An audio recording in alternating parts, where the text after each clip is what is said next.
अस्सलाम वालेकुम। Correct. Start करिए। अच्छा, ये मैंने वेस्टर्न फिलोसफर कार्ल मार्क्स पर प्रेजेंटेशन बनाई है। कार्ल मार्क्स जर्मन और 19वीं सदी का फिलोसफर है।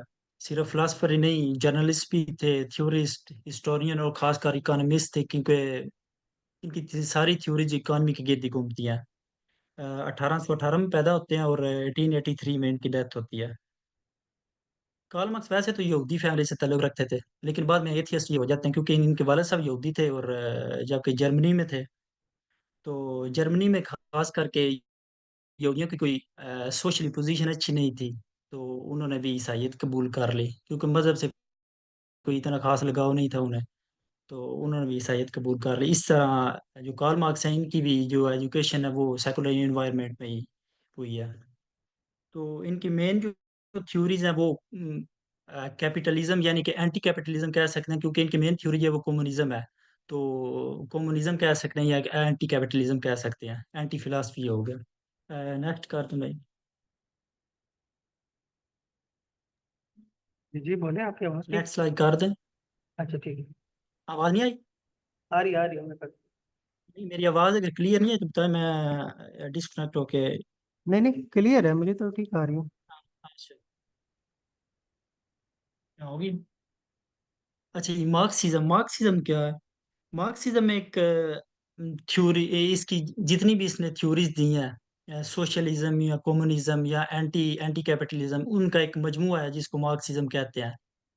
एक सोशल या इकोनॉमिक पॉलिटिकल फलसफा है जो कि मजदूरों के बारे में या मजदूरों या वर्कर्स है और हुक्मरान के दरमियान जो एक क्लास बन जाती है, उस उसके असरात के बारे में बात करता है। यानी कि जिस तरह सोसाइटीज में दौलत और ताकत की गैर मसावी तकसीम है, उसके बारे में बात करता है कि मजदूर जो है उनकी एक्सप्लॉइटेशन होती है और जो कैपिटलिस्ट हैं वो सारे का सारा प्रॉफिट ले जाते हैं। तो इसकी यही मेन थ्योरीज हैं।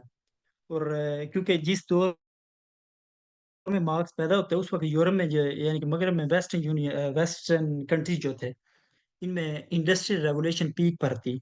और जब ये मजदूरों को देखता है काम करते और उनकी एक्सप्लॉइटेशन को देखता है, तो उस पर ये थ्योरी सारी अपनी लिखता है कि क्योंकि इसे फादर ऑफ कम्युनिज्म भी कहते हैं। तो इसी बिना पर ये जो दो क्लासेस के बारे में बात करता है सारी कम्युनिज्म में।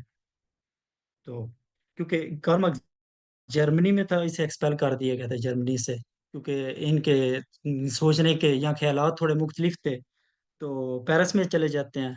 वहाँ पर इनकी मुलाकात होती है फेडरिक एंगल्स से, जो कि गहरी दोस्ती हो जाती है और बाद में साथ मिलकर काम करते हैं। इनके डेथ तक दोनों इकट्ठे ही रहते हैं तकरीबन। और मार्क्स की दो मेन बुक्स हैं, जिसमें एक दास कापिताल है और दूसरी इन्होंने 1948 में लिखी थी कि द कम्युनिस्ट मैनिफेस्टो, जो कि बड़ी मशहूर बुक है इनकी। तो नेक्स्ट कर दें।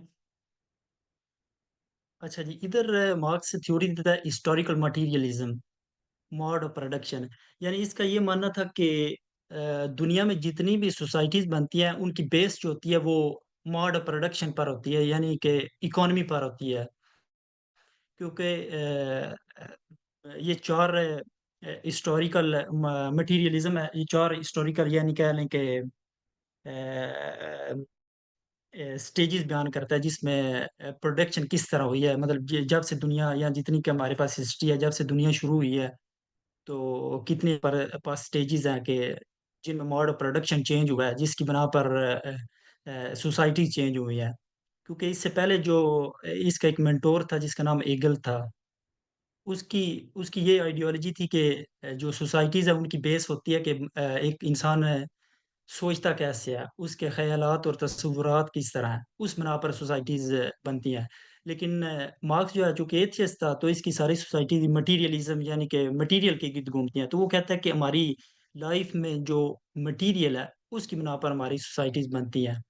तो उसमें वो बात करता है कि मोड ऑफ प्रोडक्शन जो है इसमें दो मतलब दो चीज़ों का ये कॉम्बिनेशन होता है, किस तरह प्रोडक्शन होती है। एक होता है मीन मीन ऑफ प्रोडक्शन यानी कि फोर्सेस ऑफ प्रोडक्शन, जिसमें जमीन आ जाती है, लेबर, कैपिटल, इंटरप्रेन्योरशिप होती है। और दूसरा रिलेशनशिप ऑफ प्रोडक्शन, यानी कि लोगों का प्रोडक्शन के प्रोसेस से क्या रिलेशन है। और इसी तरह सोशल स्ट्रक्चर जो है वो इकॉनमी मतलब किस तरह इकॉनमी रन करेगी या किस तरह गुड्स और वेल्थ डिस्ट्रीब्यूटेड होगी, वो डिफाइन करता है। नेक्स्ट कर दें। नेक्स्ट कर दें। अच्छा, ये है स्टेजेस ऑफ। अच्छा, यहाँ पर वो मोड ऑफ प्रोडक्शन के स्टेजेस की बात करता है, जिसमें प्रिमिटिव कम्युनिज्म है, जो कि जब अंटर एंड गैदरिंग के थे, क्योंकि ट्रिबलिज्म था कि सारे इकट्ठे मिल बैठ के जो कोई भी शिकार करके लाता था, उसमें सारे इकट्ठे मिल के बांटते थे, क्योंकि उस वक्त क्लासलेस एक सोसाइटी थी, क्लास नहीं थी। तो जो कोई भी इस मतलब इक्वालिटी पर डिपेंड करती थी इनकी सोसाइटी। तो उसके बाद आ जाता है स्लेवरी। अच्छा, ये स्लेवरी जो मॉड है, इस मॉड की बेस जो है स्लेवरी है। ये मॉड ऑफ प्रोडक्शन जो है स्लेवरी पर डिपेंड करता है। जो स्लेव जो है, गुलाम सारा दिन मेहनत मजदूरी करता है, और जो दौलत है वो सारी कैपिटलिस्ट ले जाता है, और उसका प्रॉफिट में कोई हिस्सा नहीं होता गुलाम का। तो यहाँ पर क्लास से एक शुरू हो जाती है, जिसकी मार्क्स बात करता है कि क्लास कन्फ्लिक्ट शुरू हो जाता है, कि दो क्लासेस बन जाती हैं, जिसमें जो स्लेव है उसकी एक्सप्लॉइटेशन होती है, और कैपिटलिस्ट जो होता है वो सारी की सारी ले जाता है, प्रॉफिट ले जाता है। और तीसरी है फ्यूडलिज्म। इसको ये जो स्टेज ऑफ बॉर्डर प्रोडक्शन है, ये मार्क्स के टाइम का ही है, क्योंकि उस वक्त फ्यूडलिज्म मार्क्स के टाइम से पहले से है, क्योंकि उसके वक्त कैपिटलिज्म था। तो फ्यूडलिज्म में जो होता है वो तीन क्लासेस मान जाती हैं: king, lords, kings, land of owners और सर्स। किंग जो होता है वो लैंड ऑफ ओनर को जो है जमीन देता है, और जमीन पर जो लैंड ऑफ ओनर होता है वो लोगों से काम करवाता है उससे। तो इसमें भी जो है लैंड ऑफ ओनर को इन रिटर्न किंग को जो है टैक्स देना होता है, या फिर जब सिपाहियों की जरूरत हो तो उसको सिपाही देने होते हैं। तो सर्व्स को सिर्फ रोटी कपड़ा मकान वाली सिस्टम होता है उसका। और कैपिटलिज्म, ये कैपिटलिज्म जो मॉड है, ये मार्क्स के दौर का capitalism stage of mode of production है। इधर भी दो क्लासेस बन जाती है: एक कैपिटलिस्ट होता है जिनको वो नाम देता है बोर्जियोजी, और दूसरी वर्कर यानी प्रोलेटरिएट, जिसमें मिडिल क्लास भी आ जाती है। अच्छा, कैपिटलिज्म में वो बात करता है कि क्योंकि बोर्गेजी कैपिटलिज्म के पास मीन ऑफ प्रोडक्शन होता है, कैपिटलिस्ट सारी मतलब है कि जमीन उसके पास होती है, मीन ऑफ प्रोडक्शन फैक्ट्री सारी इंडस्ट्रीज उसके पास होती हैं। तो वो सारे का सारा प्रॉफिट जो है ना कैपिटलिस्ट ले जाता है, और वर्कर जो होता है मिडिल क्लास है, उसका सिर्फ एक उजरत के मुताबिक जितना उसका तय हुआ होता है वो ले जाता है, जिसकी वजह से वर्कर की एक्सप्लॉइटेशन होती है, वर्कर का अपने काम से मकसद है दिल नहीं लगता, उगता जाता है अपने काम से। तो इधर वो एक्सप्लॉइटेशन की बात करता है कि क्लास कन्फ्लिक्ट हो जाती है, जो कि वर्कर की एक्सप्लॉइटेशन करती है। नेक्स्ट कर दें।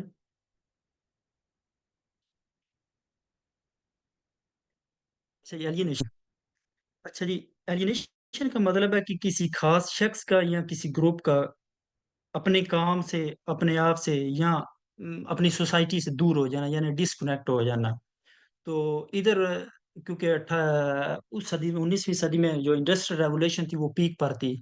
फैक्ट्रीज में काम ज्यादा हो रहे थे, लोग काम ज्यादा कर रहे थे। तो इधर वो बात करता है एलियनेशन की, कि एक मजदूर जो फैक्ट्री में होता था कि किन चार टाइप से एलियनेट होता है।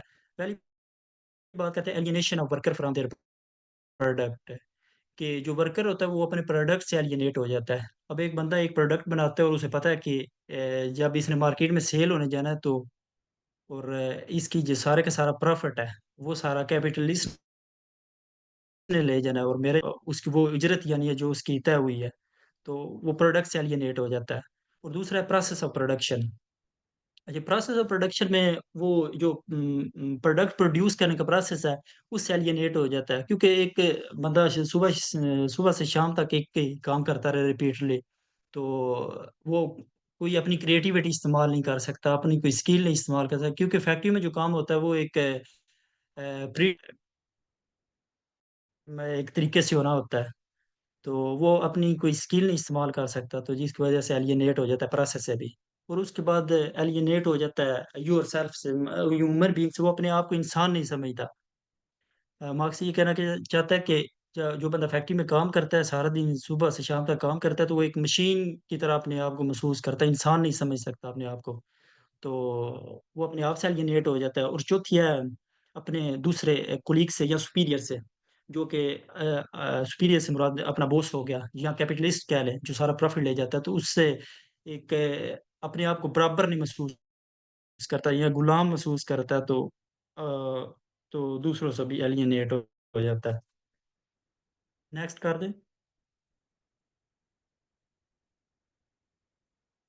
अच्छा जी, बेस एंड सुपर स्ट्रक्चर है। जिस तरह मार्क्स कहता है कि किसी भी सोसाइटी की जो बेस होती है, क्योंकि मटेरियलिज्म पर डिपेंड करती है इसकी सारी थ्योरी, तो मार्क्स कहता है बेस जो होती है सोसाइटी के वो इकानमी है।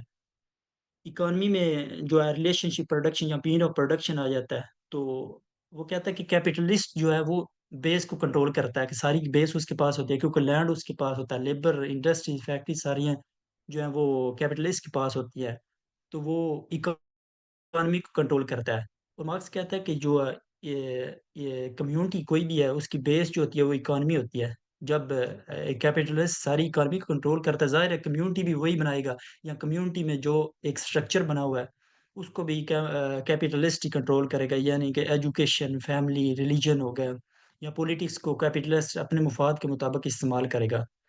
तो इसमें वो यही बात करता है कि सुपर स्ट्रक्चर जो है वो कैपिटलिस्ट जो है उसके उसके हाथ में होता है, और वो उसे कंट्रोल करता है कि लोगों की आवाज़ को बंद करने के लिए, और लोगों को बगावत से बाज रहने के लिए जो इस्तेमाल करता है, वो इन इन एजुकेशन को इस्तेमाल करता है कि स्कूल में एजुकेशन इस तरह दी जाए कि लोग कहें कि मेरे साथ कोई जुल्म नहीं हो रहा। ये एक दुनिया का निज़ाम इस तरह बना गया है। रिलीजन को इस्तेमाल करता है। इसका एक इधर मार्क्स का बड़ा मशहूर है, इधर यूरोप में एक जुमला है, ये कहता है religion is opium of people, के जो मजहब है वो लोगों की अफीम है। अफीम है मतलब कि मजहब एक ड्रग के तौर पर इस्तेमाल होता है, कि कैपिटलिस्ट ने वर्कर्स को एक रिलीजन के तौर पर एक ड्रग दे दिया रिलीजन का, कि मतलब इधर आप सफर कर लें, इधर इधर तकलीफ बर्दाश्त कर लें और आगे जाके जन्नत ले लें। तो जिसकी वजह से वो कहता है कि इनकलाब लेट हो रहा है, ये रिलीजन जो है लोगों को सुस्त बना रहा है आगे के ख्वाब दिखाकर। नेक्स्ट कर दें।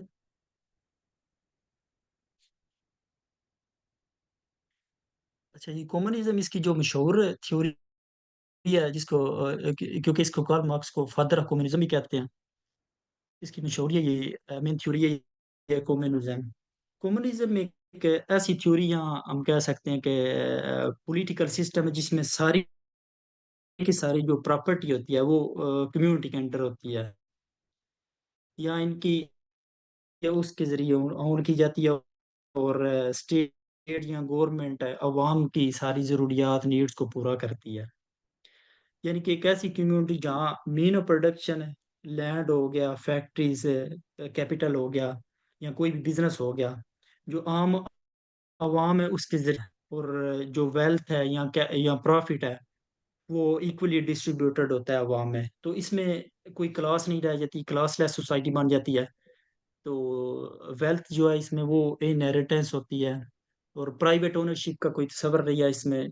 तो वेल डिस्ट्रीब्यूटेड इक्वली मकसद है, सारी जो भी वेल्थ है वो इक्वली इनमें तकसीम होती है। और उसके बाद है ये कम्युनिस्ट स्टेट हैं जो मैंने लिखी है इधर। इनमें किसी भी एक स्टेट में भी प्रॉपर कम्युनिज्म इस्तेमाल नहीं होता, क्योंकि मार्क्स की डेथ के बाद और भी लोगों ने कम्युनिज्म पर काम किया। तो बेसिक रूल जो कम्युनिज्म के थे वो स्टेट ओन करती है सारी ओनरशिप को, प्राइवेट प्रॉपर्टी का कोई सवाल नहीं है। चाची। चाइना में शायद प्राइवेट प्रॉपर्टी का। नेक्स्ट कर दें।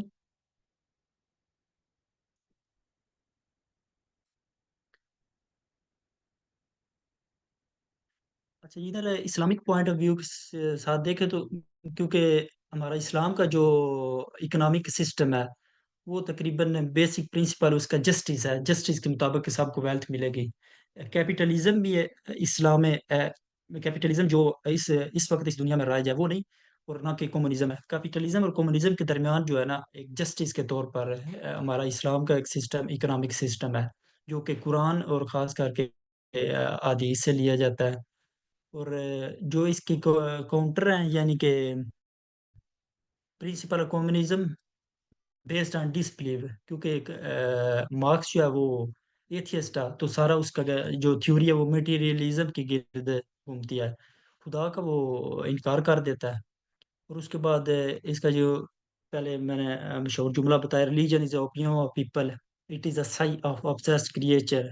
मतलब है कि ऑब्सेस्ड क्रिएचर की ये एक है, जो रिलीजन एक ड्रग के तौर पर इस्तेमाल होता है लोगों के लिए, जो कैपिटलिस्ट इस्तेमाल करता है लोगों को उनकी तकलीफ से दूर रखने के लिए, उनको तकलीफ बुलाने के लिए। तो इस्लाम में इनहेरिटेंस जायज़ है और इधर कम्युनिज्म में नहीं।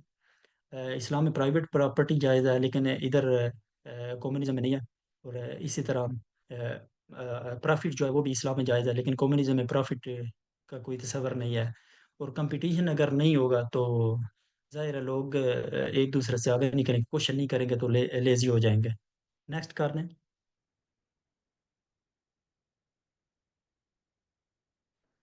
अच्छा, ये इधर ये लास्ट स्लाइड जो है ये अल्लामा इकबाल की मैंने बनाई है, जो जिसने कार्ल मार्क्स की तारीफ में क्योंकि 1936 में इन्होंने डेवल्स कॉन्फ्रेंस, यानी कि अ, अ, वो इब्लीस की शूरा में जो इन्होंने शायर लिखे थे, उसमें इन्हें कार्ल मार्क्स की तारीफ भी की थी कि रूह सुल्तानी रहे बाकी तो फिर क्या इसराब है, मगर क्या उस यहूदी की शरारत का जवाब। यहूदी इधर वो कार्ल मार्क्स की बात करते हैं कि कार्ल मार्क्स ने जो कम्युनिज्म की थ्योरी दे दिया है, इसका क्या जवाब है। वो कलीम बेतजल्ली, वो मसीह बेसलीब, नीस्त पैगम्बर और लेकिन दर बगल दारद किताब है। लेकिन इधर बात करता है कि जिस तरह आप जानते हैं कि हज़रत मूसा अलैहिस्सलाम ने किस तरह अवाम को फ़िरौन से आज़ाद कराया था। और इसी तरह इकबाल कहता है कि वो मूसा की तरह तो है, वो मूसा जैसा तो है, लेकिन तजल्ली नहीं आती उस पर। और इसी तरह वो ईसा जैसा तो है, लेकिन सलीब नहीं रखता, वो दर्द रखता है लोगों का। हज़रत ईसा अलैहिस्सलाम के पास था, हज़रत ईसा अलैहिस्सलाम आम आवाम के लिए आए थे और उनको इन ज़ालिमों और अमीरों के चुंगल से आज़ाद करवाना चाहते थे। यानी कि वो, और उसके बाद है नीस तो पैगंबर लेकिन दारुल किताब, यानी कि वो पैगंबर तो नहीं है, लेकिन किताब पैगंबरों की तरह ही लाया है। दास कैपिटल एक बड़ी इसकी मशहूर किताब है जो अभी तक पढ़ी जाती है। और उसके बाद द कम्युनिस्ट मैनिफेस्टो जो है, जो कम्युनिज्म की बुनियाद है तकरीबन। और उसके बाद है क्या बताऊं क्या है काफिर की निगाह पर्दा सोज, मशरक व मगरबी कौमों के लिए रोजे हिसाब, इससे बढ़कर और क्या होगा तबीयत का फसाद, तोड़ दी बंदों ने आंखों के खैमों की तनाब। यानी मार्क्स ने लोगों की ये सोच दी, वो कुव्वत दी कि अब और एक्सप्लॉइटेशन नहीं होगी, अब और वर्कर्स का इस्तेसाल नहीं होगा, अब तुम हमें और बेवकूफ़ नहीं बना सकते। जिस तरह सरमायादार जिस सरमाए की बुनियाद पर हमसे ज़्यादा हिस्सा ले जाते हैं, क्योंकि इस्लाम के मुताबिक तो इक्वालिटी होती है ना। तो इस तरह क्योंकि कैपिटलिज्म का ये है ना कि मोर यू हैव मुताबिक आपको प्रॉफिट मिलेगा। तो इस पर अल्लामा इकबाल ने ये इसकी तारीफ में, इसकी मेरिट पर तारीफ करते हुए ये शायर लिखे थे। ठीक है, okay, thank you. Thank you so much Waseem भाई। अगर किसी का कोई क्वेश्चन है तो वो पूछ ले, वरना हम नेक्स्ट कंटेस्टेंट की तरफ जाते हैं। आज का आप अवेलेबल है?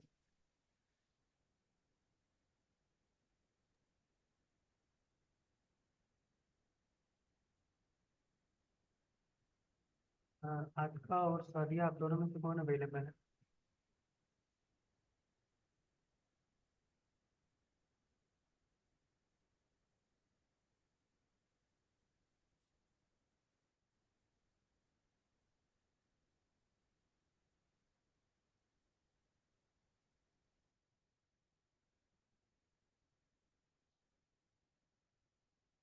आज का और सादिया, आप दोनों में से कोई अवेलेबल है?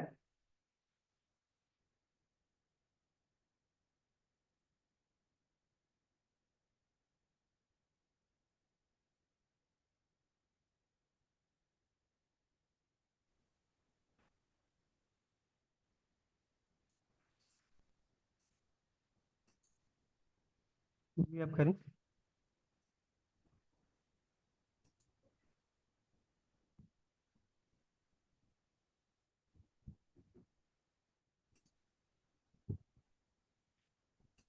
फुल स्क्रीन कर दें। ये हो रही है। जी जी, शेयर हो रही है फुल, हाँ। ठीक हो? चले स्टार्ट। अस्सलाम वालेकुम। हाँ। हाँ। मैंने एरिस्टोटल के बारे में बात करनी है, पॉलिटिकल सिस्टम वो क्या सोचता था और उसके अबाउट। इसका जो इंट्रोडक्शन है फर्स्ट, वो सबसे पहले तो ये एरिस्टोटल जो था वो प्लाटो का स्टूडेंट था। जो अरस्तु था, सकरात था, वो अफलातून का स्टूडेंट था। और ये जो है अरस्तु, ये अफलातून का स्टूडेंट था। और ये अलेक्जेंडर जो था, जिसने आधी दुनिया को फतह किया था, उसका टीचर भी था। बाकी इसने जो पॉलिटिकल और बायोलॉजिकल साइंसेस का फादर भी इसको माना जाता था। पिछले दौर में ना इसने बहुत ज़्यादा एथिक्स पे, बायोलॉजी पे, साइंस, मेटाफिजिक्स, फिलोसफी और मॉरल वैल्यूज पे बहुत ज़्यादा काम किया है। और इस पे इसने बहुत ज़्यादा लिखा था। और ये जो पैदा हुआ था वो ग्रीक टाउन था स्टैगिरा, इन 384 बीसी में। और इसके जो फादर थे वो भी एक फिजिशियन थे। वो जो थे वो अपने लेबोरेटरी में ही काम करते होते थे। जैसे वो पहले हुकूमती दौर होता था तो उनके दरबार में होते थे। तो वो जैसे एक तबीब होते हैं ना, तो उनके अपने पेरेंट के साथ, अपने फादर के साथ ये भी काम करता था। तो इस अकॉर्डिंग इसको बायोलॉजी में और ह्यूमन साइंसेज में इसको इंटरेस्ट पैदा हुआ, तो इसलिए इसने वो भी लिखना स्टार्ट किया था। फिर थॉट्स ऑफ एरिस्टोटल आ जाता है। इसके मुताबिक जो था ना, ह्यूमन जो है वो एक पॉलिटिकल या सोशल एनिमल है। मतलब कि वो अकेला नहीं रह सकता। एक कोई भी इंसान है, उसको दूसरे लोगों की जरूरत पड़ती है। अगर वो ऐसे मान ले कि पहले जो है एक इंसान है, अगर उसने अकेले रहना है तो वो खाना पीना हर चीज के बारे में वो खुद अफोर्ड नहीं कर सकता। और बाकी जो है इसने प्रिंसिपल ऑफ एवोल्यूशन दिया था और मैनेजमेंट ऑफ द स्टेट, मतलब कि हर चीज जो है वो टाइम एज अ नेचर ये मानता था।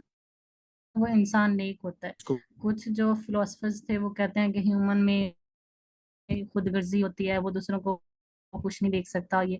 लेकिन इसका ये मानना था कि जो एक मैन है ना, वो नेचुरली फितरी तौर पे एक नेक पैदा हुआ है। बाकी अगर वो बुरा करता है, कोई बुराई वगैरह करता है, तो वो इसके जो इर्द गिर्द लोग हैं, माहौल है, वो उसको अडॉप्ट करता है। अगर कोई जेलिसी का एलिमेंट आता है तो वो इसके इर्द गिर्द लोगों की वजह से आता है।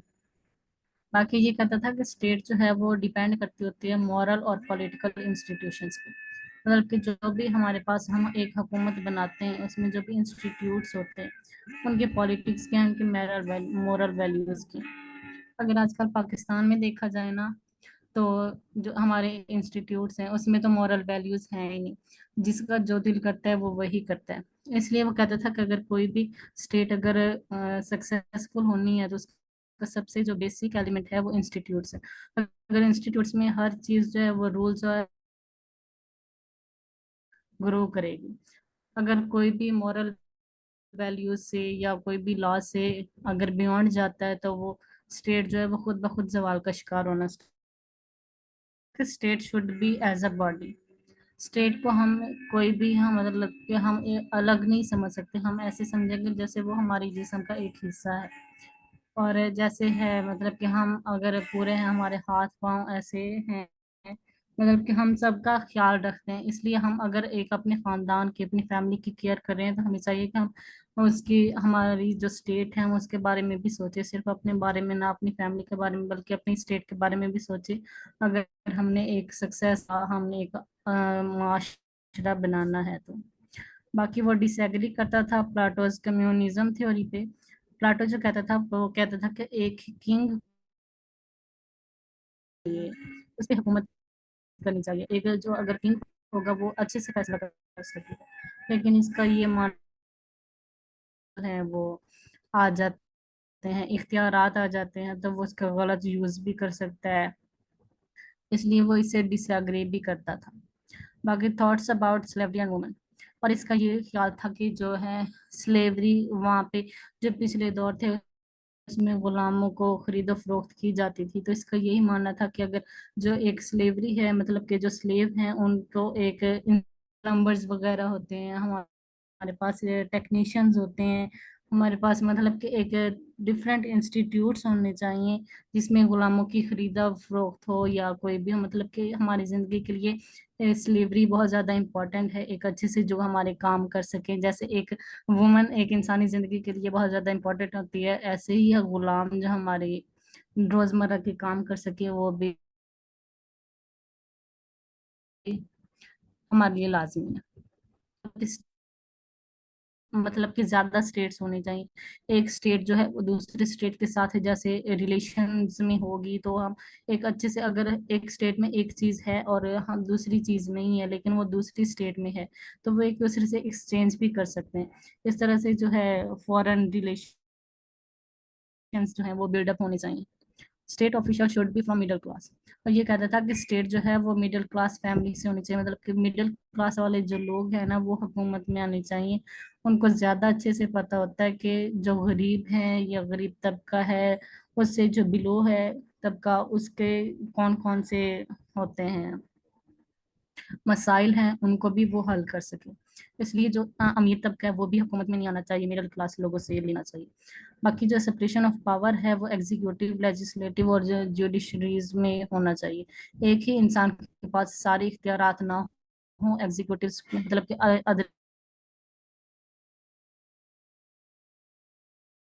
एक ताकत है वो मुख्तलिफ लोगों के पास होनी चाहिए।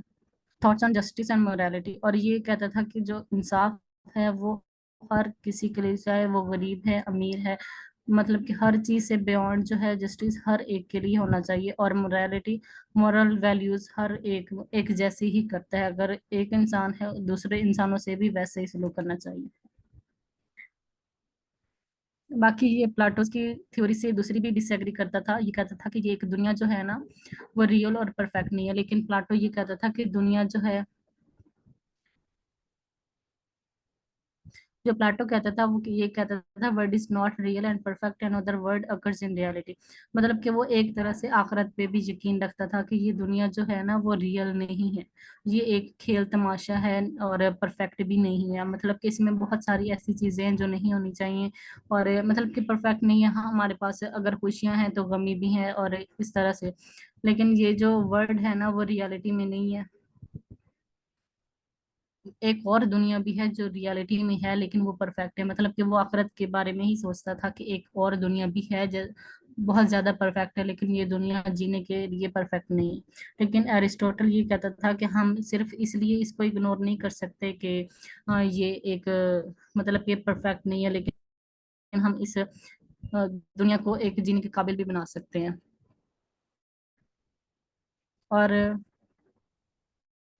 यह है कि नेचर ने जो इंसान को वो सेल्फ सफिशिएंट नहीं बनाया, मतलब कि एक इंसान अपने लिए था और दूसरों के साथ ही जी सकता है। वो अपने सारे काम खुद नहीं कर सकता, हर चीज अपनी जो जरूरियात है वो अकेले पूरी नहीं कर सकता।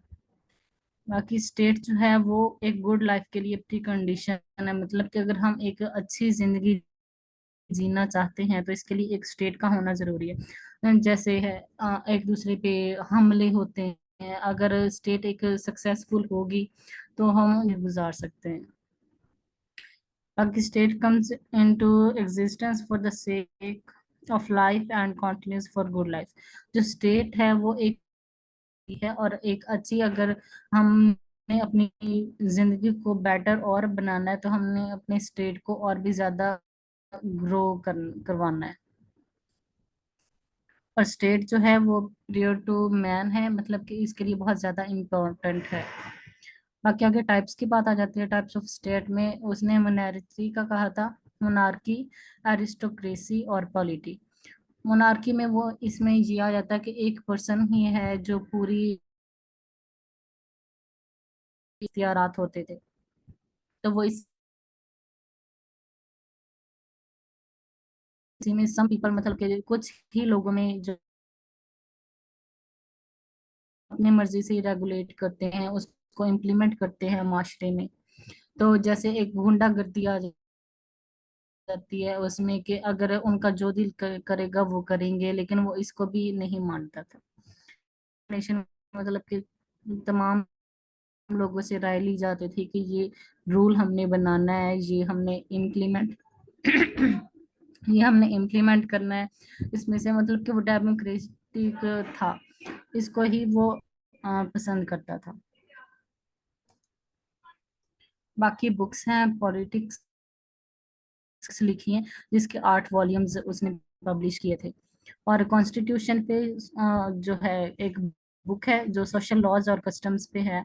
इसने ना अपने स्टूडेंट्स को, सारे स्टूडेंट्स को कहा था कि तमाम लाइब्रेरी से रिलेटेड है बुक्स हैं उनको इकट्ठा करे, और उनके स्टूडेंट्स ने 313 बुक्स कलेक्ट। को भी इसको इम्पोर्टेंट पॉइंट्स लगे थे, को भी जो भी बेसिक से लेके एडवांस तक जो भी मेन पॉइंट्स थे, उसने इस कॉन्स्टिट्यूशन बुक में 313 बुक्स का निचोड़ इस कॉन्स्टिट्यूशन बुक में उसने लिखा है अबाउट पॉलिटिक्स। और तीसरी इसकी बुक है द पॉलिटिक्स मेटामॉर्फोसिस में भी इसने लिखा है, एथिक्स में भी लिखा है। एथिक्स एथिक्स में इसका ये मानना था कि अगर कोई भी चीज जो है वो एक, अगर तो वो लिमिट से बाहर निकल जाती है तो वो हमारे लिए एक डेंजरस एक्ट हो जाता है, ये वो इवल बनना स्टार्ट हो जाती है। जैसे अगर हमारे पास है, अगर हम बहादुरी, अगर हमने कोई बहादुरी का काम करना है, बहादुरी भी अगर एक लिमिट में रहे तो अच्छा होता है। अगर हम कोई भी उसका नहीं करते, इस्तेमाल नहीं करते, तो हम बुजदिल बन जाते हैं। अगर हम उसी बहादुरी का ज्यादा इस्तेमाल करते हैं तो वो भी हमारे लिए बहुत ज्यादा नुकसानदेह होती है। इसलिए हमें मतलब कि जहाँ पे जितनी जरूरत हो उतना ही काम करना चाहिए, कोई भी चीज हमने एक्सट्रीम लेवल पे नहीं करनी। और एजुकेशनल थॉट्स इसके ये थे कि अगर एजुकेशनल, उसमें अगर 3 से 13 साल के बच्चे जो हैं वो अगर पढ़ते हैं तो 3 से 13 साल के दौरान उनको सिर्फ स्टोरीज सुनानी चाहिए, ज्यादा उनको बर्डनाइज नहीं करना चाहिए, चाहे वो हिस्ट्री से रिलेटेड हो। सिर्फ स्टोरीज सुना के उनको मतलब कि उनके जो मेंटल लेवल है उसको हाई करना चाहिए, ताकि वो अच्छे से अपने जो है उनका माइंड ग्रो कर सके। बाद में ही वो डिफरेंट सब्जेक्ट्स वगैरह वो पढ़ सके अच्छे से, अपने जो इर्द गिर्द सराउंडिंग में हो रहा है उनको जज कर सके, उनको अपने अंदर इम्प्लीमेंट कर हो क्या रहा है। स्टोरी से लेसन उनको दिए जाने चाहिए कि लाइफ में क्या करना चाहिए क्या नहीं। और अगर 13 से 21 जो एज के होते हैं, स्टूडेंट्स होते हैं, उनको फिर डिफरेंट सब्जेक्ट्स पढ़ाने चाहिए जो फिजिकल होते हैं, मतलब कि बायोलॉजी से रिलेटेड जो भी हम हमारे इर्द गिर्द हो रहा है उसके बारे में। और 21 से ज्यादा जो अगर एज के स्टूडेंट्स हैं तो उनको फिलोसफी वगैरह तब पढ़ानी चाहिए। और इसके बाद आ जाता है कंपैरिजन विद इस्लाम। तो इसने ह्यूमन नेचर का जो बताया था कि वो कुदरती तौर पे नेक पैदा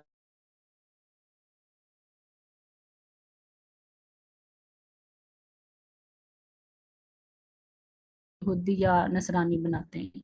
तो इसका ये इसके इस्लाम से मतलब कि मिलता है ये वाला कॉन्सेप्ट। और स्लेवरी सिस्टम को इसने प्रमोट किया था, लेकिन जो है इस्लाम में वो स्लेवरी सिस्टम को डिसएग्री करते हैं कि हर इंसान जो है वो अपना काम खुद करे, लेकिन ये कहता था कि स्लेवरी जो है वो एक ह्यूमन लाइफ के लिए इम्पोर्टेंट है। बाकी डिसएग्री विद कम्युनिज्म, ये जो था मतलब कि किंग जो है वो एक स्टेट का नहीं होना चाहिए, लेकिन इस्लामिक अकॉर्डिंग अगर पिछली हिस्ट्री देखी जाए तो अगर जहाँ तक जो है एक किंग ही पूरी स्टेट का अगर उसके पास ही पावर रही है तो मुसलमान जो हैं वो अरूज पे रहे। लेकिन जब ही ये हमारे पास डेमोक्रेसी आई है, जहाँ पावर जो है वो मुख्तलिफ लोगों के पास गई है, तो तब से मुसलमान जो है वो जवाल का शिकार हो रहे हैं। तो ये कम्युनिज्म का करता था। और बस इस यही है presentation. Thank you so much. Thank you so much Mitali. बाकी कोई क्वेश्चन हो तो वो आप पूछ सकते हैं। अच्छा, इसका टाइम पीरियड आपने मेंशन नहीं किया हुआ, ये इसका टाइम पीरियड क्या था? हाँ जी। इसका टाइम पीरियड आपने मेंशन किया हुआ? मतलब ये इसका टाइम पीरियड क्या था? इसमें किस साल ये किताब लिखी थी मतलब? ये तो बिफोर क्राइस्ट है ना, आई थिंक, एरिस्टोटल। जी इसका कोई टाइम पीरियड मेंशन है? नहीं, मैंने देखा था लेकिन मुझे मिला नहीं है। अच्छा चलो ठीक है, उसको हम फिर ग्रुप में डिस्कस करते हैं।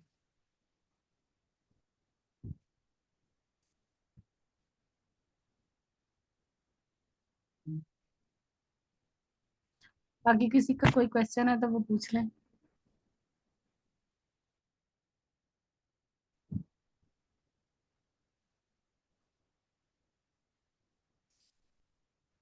तो मैंने आपको पोस्ट किया था।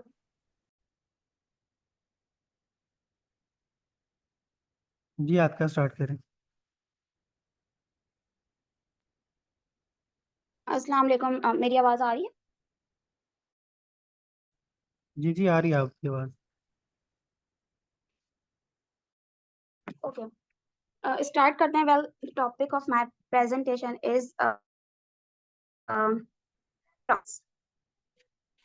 सुकरात कौन था? बेसिकली जो स्लाइड पे फर्स्ट स्लाइड आ रही है वो एक ऐसी उसकी है जिसका नाम लाइक बड़ी हिस्टोरिकल पिक्चर है जिसका नाम है पार्थेनॉन। एंड ऑब्वियसली इससे कुछ टाइम पहले तक इसके साथ एक लेडी भी खड़ा हुआ करती थी, मतलब स्टैचू हुआ करता था, जिसे ताकत की देवी एथीना कहा जाता था, इसके अपने कौम की वजह से। ओके, इस मुजस्मे के बिल्कुल सामने ही ना एक शहर आबाद था, डेलवान। तो वहां पर मौजूद एक संगतराश रहता था, यानी जो पत्थर को तराश के उसमें से स्टैचूज निकालते हैं वो। एक्चुअली ये उस शहर से ये दोनों चीजें यानी पार्थेनॉन और एथीना बड़े वाजे नजर आते थे। तो वहां पर मौजूद एक बच्चा ऐसे सोचता था कि how could it be possible कि ये एक मुजस्मा पूरे शहर की हिफाजत करे। और एक बेसिक सवाल था और इसी तरीके से बहुत सारे सवाल थे, बट नोबडी कुड नो कि ये सवाल इस बच्चे को एक जहर के प्याले तक ले जाएंगे। That's was the Sukrat. Actually ये था सुकरात, वो बच्चा जिसको हर बचपन ही से हर बात को सोचने की इतनी आदत थी कि इसके इस सोच और विचार की वजह से ही ना लोगों ने इसे फिलोसोफर कहना शुरू कर दिया था। ओके, रणवीर चेंज कर दें स्लाइड्स।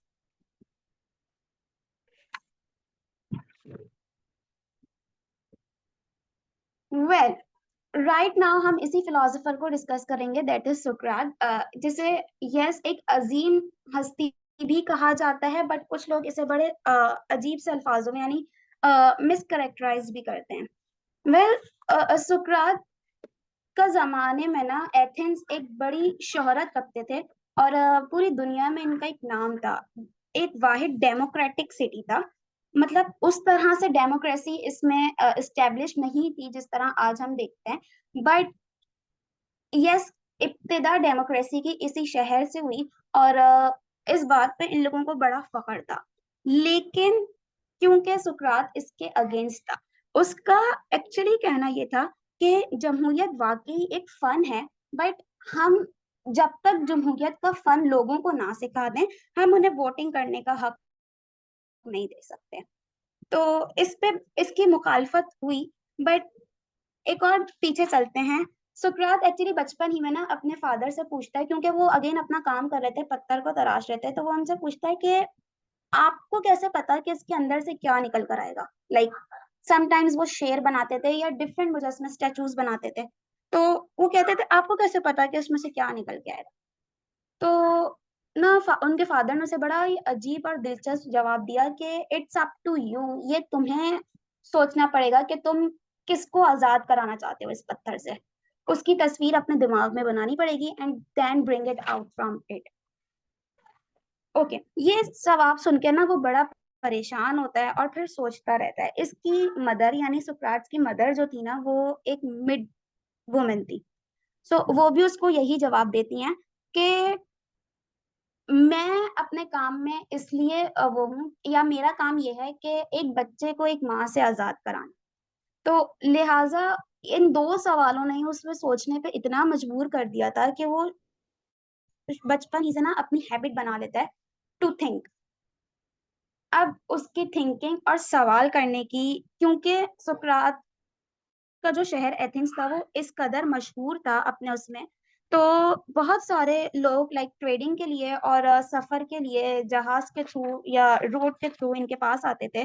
वो इनकी पत्थर के मुजस्मों से बहुत इंस्पायर थे और इनफैक्ट इनकी जादूगरी से भी बहुत इंस्पायर थे। बट जो सुकरात का फन इन्हें नजर आता था ना, वो एक अलग ही लेवल का होता था। लाइक उसका सवालों पर सवाल करना, फिर मजीद उनके जवाबात में से सवाल निकाल लेना, ये बड़ा डिस्टर्ब भी करता था, बट उन्हें एक way of thought he change कर देता था। दैट्स वाई, मतलब जब लोग फिर इसके पास आके इस तरह से देखने लगे,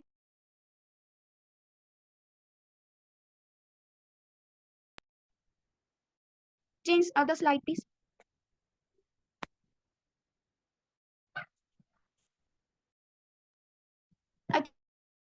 अच्छा, अब सवाल पे सवाल निकालना, लोगों को इंस्पायर करना, was that all okay for Athens? उसके लिए बहुत बड़ी आराम से और आम सी बात थी। इसमें इसको बड़ी शोहरत भी मिली, लाइक बड़ा फेम भी मिला एथेंस में मौजूद लोगों को, सॉरी इसको, सुकरात को।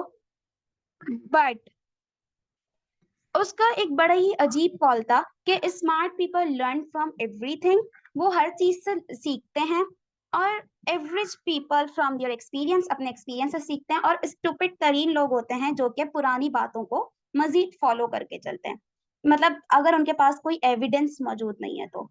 इस कॉल ने ना, इसके एथेंस में मौजूद लोगों में और कह सकते हैं गवर्नमेंट में एक हंगामा खड़ा कर दिया था। लाइक बहुत सारे लोग फिर इसके अगेंस्ट भी होना शुरू हो गए थे, क्योंकि ये प्रेजेंट यूथ को उनके ख्याल में वो कर रहा था, लाइक गुमराह कर रहा था, क्योंकि वो देवताओं को बड़ा पूछते थे और बड़ा मानते थे अपने आबाओ अजदाद की बातों को, तो ये उन्हें बड़ी ही नागवार सी बात लगी थी। अब यूनानी के ज्यादातर देवता जो है ना, उनके थॉट्स के अकॉर्डिंग आसमानों पर रहते थे। उनका सूरज में रहने वाले देवता का नाम अपोलोन था।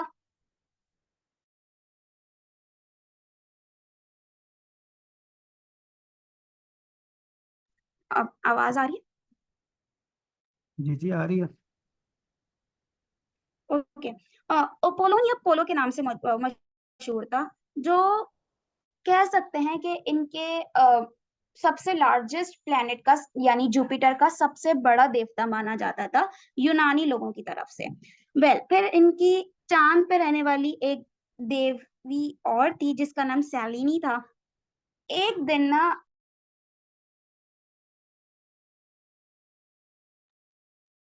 इनके पास एक शख्स आता है, यानी मतलब सुकरात अपने वालिद के साथ एक्चुअली जो है ना वो कर रहा होता है, एक मंदिर पे काम कर रहा होता है, अगेन स्टैचूज ही बना रहा होता है, लेकिन वो शख्स आगे ना कुछ सवाल और कुछ बातें ऐसे करता है जिससे उसकी सोच बदल जाती है।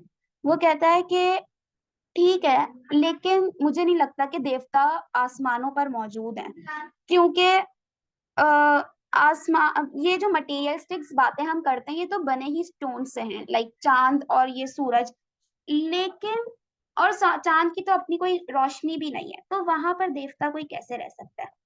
लाइक जब ये बात उस शख्स की लोगों के बीच में आना शुरू हुई, तो उस शख्स को तो लाइक शहर से बेदखल कर दिया गया, बट इस बात ने सुकरात को सोचने में बड़ा मजबूर किया, और उसने अगेन एक, जब लोग बड़ा ही इसे फिलोसोफर समझ के इस क्वेश्चन का आंसर लेने इसके पास आते हैं, तो फिर इससे कहते हैं कि अब बताओ तुम्हारी क्या राय है इस बारे में।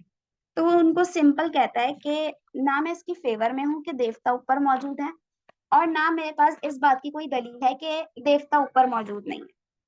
यहाँ से उसके अपोजिट होता है कि तुम हमारे देवताओं को डिसएग्री कर रहे हो, नहीं मान रहे हो, फलाना ढिमाका, मतलब बहुत मुखालफत इसको वो करनी, फेस करनी पड़ती है। इसमें इसका एक शागिर्द होता है जिसका नाम होता है क्रिफन।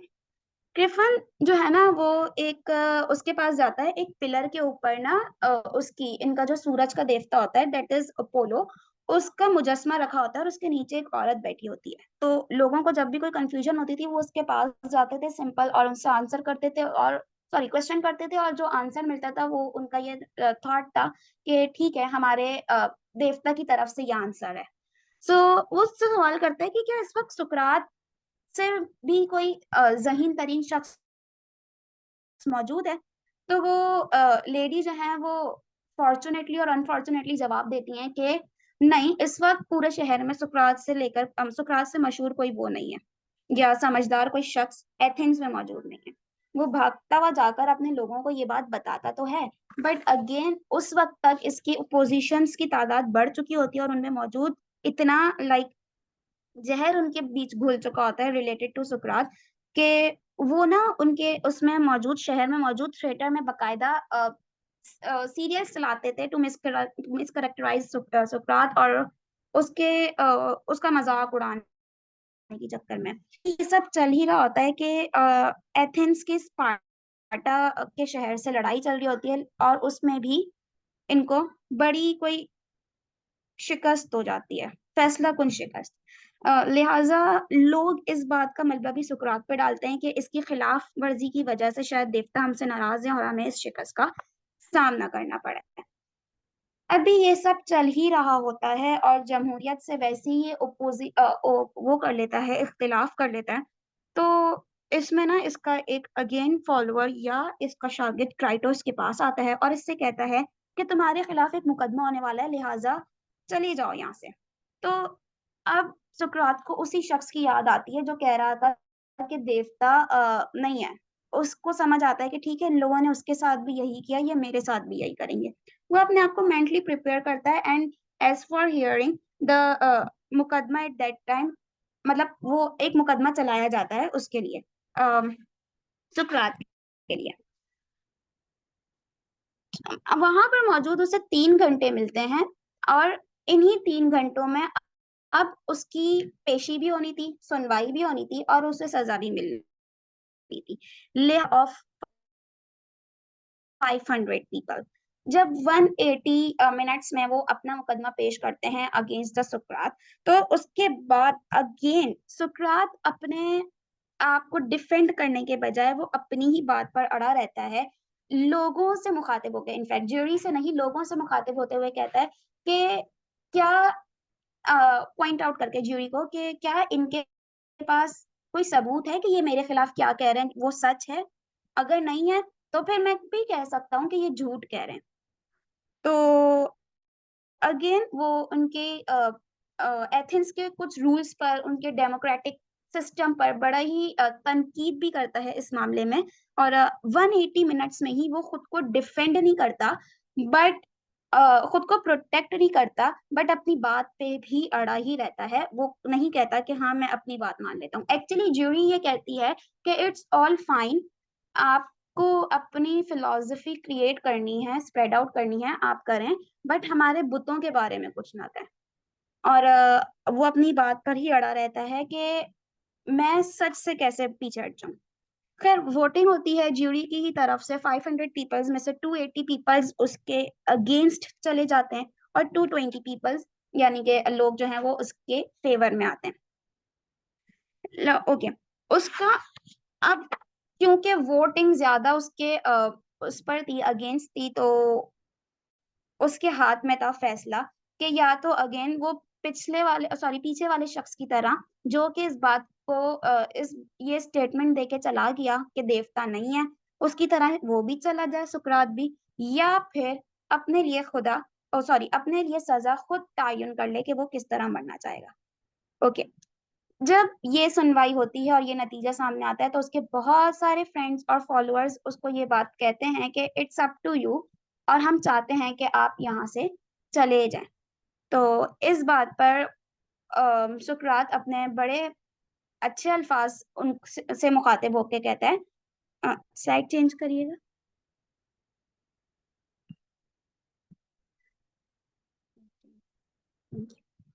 वो कहता है कि अगर इस शहर एथेंस में सच बोलने के बजाय मैं भाग जाऊं और दूसरे शहर में भी जाके मुझे सच बोलने की इजाजत ना मिले, तो ये तो बड़ी अजीब सी बात है और खामोश मैं रह नहीं सकता। लिहाजा मुझे लगता है कि मुझे सच पर कुर्बान हो जाना चाहिए। उसका दोस्त या शागिर्द जो क्राइटो होता है, मतलब जिसका नाम क्राइटो होता है, वो बहुत ही एक अमीर शख्स होता है। वो लिहाजा वहाँ के जो जेल वगैरह के लोग होते हैं, उसके गार्ड्स होते हैं, उन्हें खरीदने की कोशिश भी करता है।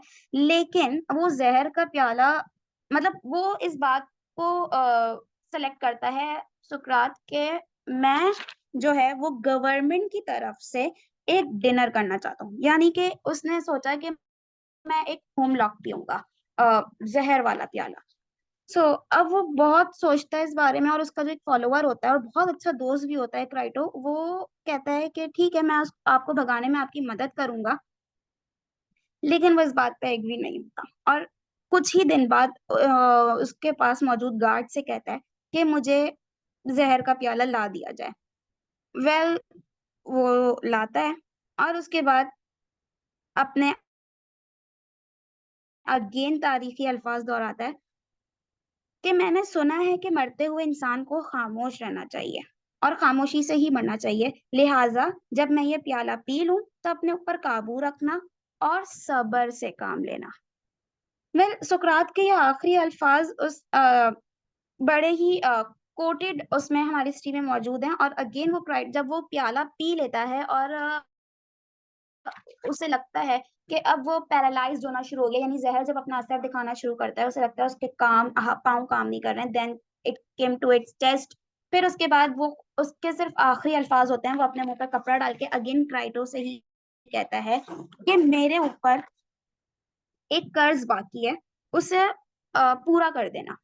तो वो बोलता ही है जी बेहतर, लेकिन कौन सा, बट इसका जवाब नहीं मिलता और वो एक पुरसुकून, मतलब उनकी सांसें बंद हो जाती हैं सुकरात की। Change it.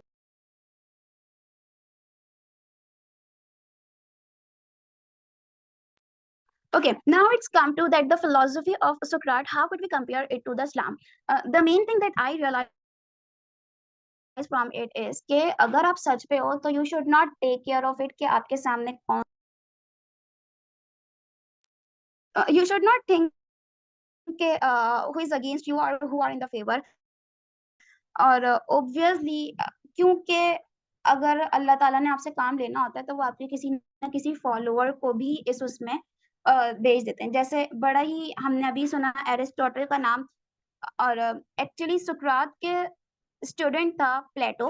प्लेटो ने भी इसी उसमें काम किया सुकरात के ही फेवर में, और प्लेटो से रिलेटेड यानी प्लेटो का ही स्टूडेंट था Aristotle, which has been discussed just before. So the thing, सच बोलने से नहीं वो होना चाहिए। If you think the things are going wrong globally, so you should take stand for them. और that's all. Thank you so much, Burhan Bhai and others, to listen me. Is there any question? Then I'm here. Thank you so much आपका, बहुत अच्छा explain किया आपने। तो question है। Burhan Bhai, slide change करें। अच्छा, ठीक है।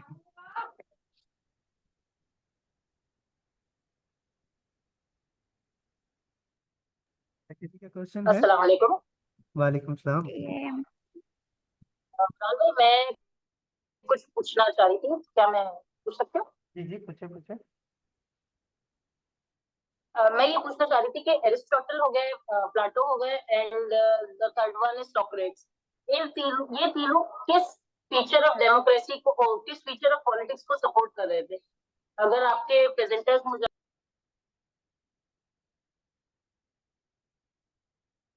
जी, कौन सी डेमोक्रेसी की फील्ड को ये सपोर्ट कर रहे थे?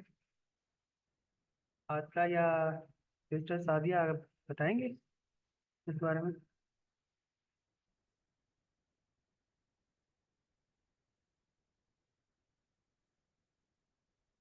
Actually, Burhan Bhai, मैंने क्वेश्चन सही से नहीं सुना। Can you please repeat it again?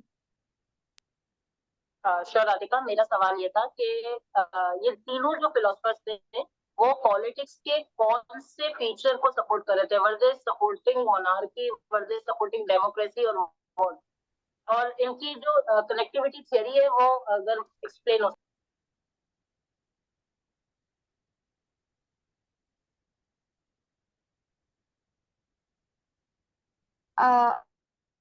Okay, like the thing come to my mind is कि एक्चुअली वो डेमोक्रेसी के अगेंस्ट इसलिए थे क्योंकि उन्हें लगता था कि जब तक लोगों को शऊर ना मिल जाए ना, जमहूरियत का फन ना आ जाए, तब तक उन्हें हक नहीं देना चाहिए फॉर दिस कि वो अपने लीडर्स खुद चुन सके। हम्म। और जो एरिस्टोटल था, उनका क्या पॉइंट ऑफ व्यू था इस बारे में, डेमोक्रेसी के बारे में? अच्छा सादिया, आप बता सकते हैं? एरिस्टोटल का मानना ये था कि जो पावर है वो एक ही इंसान के पास नहीं होनी चाहिए। मतलब कि जो लॉज वो बनाता है या कोई भी किसी भी स्टेट को चलाने के लिए, तो वो कोई भी जो है वो एक पर्सन के बारे में नहीं होना चाहिए। मतलब कि वो किसी भी लॉ को तोड़ सके या किसी भी इंसान को माफ कर सके, या पावर पूरे जो भी है स्टेट की वो एक इंसान के पास नहीं होनी चाहिए। उसके लिए डिफरेंट जो है एग्जीक्यूटिव है, लेजिस्लेटिव है, और दूसरे जो है जुडिशरीज होती है। मतलब कि हर चीज जो एक एक इंस्टीट्यूशन है उनकी पावर डिफरेंट होनी चाहिए। अगर एक कोई गलत काम करता भी है तो दूसरा जो है वो उसका एहतसाब कर होने वाला होना चाहिए। इसलिए वो डेमोक्रेसी को ज्यादा सपोर्ट करता था कम्युनिज्म के खिलाफ। क्योंकि उस दौर में ना कुछ ऐसे बादशाह थे जो बहुत ज्यादा जुल्म परस्त भी थे, कुछ ऐसे थे मतलब कि जो सही से स्टेट रन कर रहे थे, लेकिन बहुत ज्यादा ऐसे थे जो अपनी ऐशो इशरत में ही अवाम को कुछ भी नहीं कह रहे थे। मतलब कि अवाम को बहुत ज्यादा इग्नोर किया जा रहा था। तो इसलिए उसने कहा था कि जो आम अवाम है उनसे भी उनकी राय लेनी चाहिए कि हम कैसे जिंदगी गुजारे, या हमने अपने लिए जो लॉस बनाने हैं हम कैसे अपनी एक जिंदगी को बेटर लाइफ बना सकते हैं। Time clear? जी। Thank you Atika, thank you miss Sadia. Welcome. अगर कोई और क्वेश्चन है तो ठीक है, वरना हम फिर इसको क्लोज करते हैं। Thank you so much Atika, thank you so much miss Sadia, thank you so much Asim, आप तीनों ने माशाल्लाह बहुत अच्छा एक्सप्लेन किया।